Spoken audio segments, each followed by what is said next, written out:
So I was home, well, not homeless, but I wrecked my car in LA and I didn't have enough money to get a hotel. And I got on a bus. I was at Long Beach. It was nice, and I had money to charge my phone when I got coffee. And I ended up on the Star Walk somehow. I don't know. I just got on a bus, and that's where it took me. So I got off and kind of explored the neighborhoods, things like that, and slept on the sidewalk with my pocketbook and my dogs. And then I met a guy that said I could sleep in his tent. And I told him, I said, don't touch me. It was interesting. I did go to church. It was a Sunday, and I went to a Catholic church with the dogs. And a nice lady dressed up real pretty and older wanted to give me money, $50. And I said, no, that's not why I came to church, to get money. It's nice to get off the street and, be in a good atmosphere for a little bit. And then I guess the next day was a red carpet event, because they came and they rolled out the red carpet amongst all the homeless drug addicts and stuff. And so, no, I don't think I showered. They did have showers. They had certain days of the week that people could shower that were homeless at different places. I don't remember eating. I don't remember that part of it. I guess it was a little traumatic. It's kind of survival kicks in.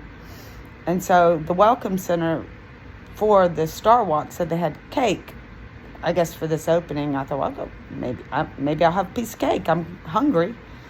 And so I walked in and I was like, oh my, that's Johnny Depp. And he was standing along the wall across the room from the cake. And I just looked at him and he looked at me. And then I headed for the cake. I'm here for cake. And he put his arm out and stopped me. He wouldn't let me get the cake because there was another lady there and he thought I was going to crowd her. So he was basically guarding the cake. And I got my piece of cake and I left. And then I went and just looked at different stores. And I got on a bus to get out of there. Somebody gave me a free bus pass. So I was waiting at the bus. I was like, I got to get out of here. And, the guy touched me first off. And, anyway, he was a meth guy, poor guy. But a white guy, meth problem, missing part of his front teeth. It's sad, very sad.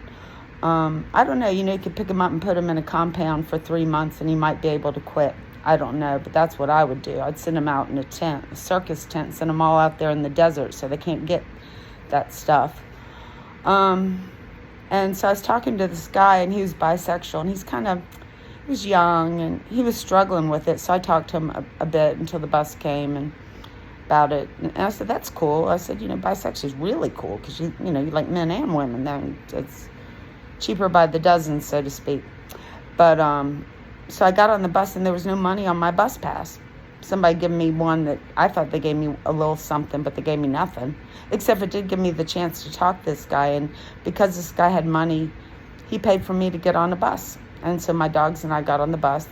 At that time, I was struggling with some issues with bipolar, so they were my service dogs before I got on the right medicines. And I ended up on Rodeo Drive. So that's a whole nother day.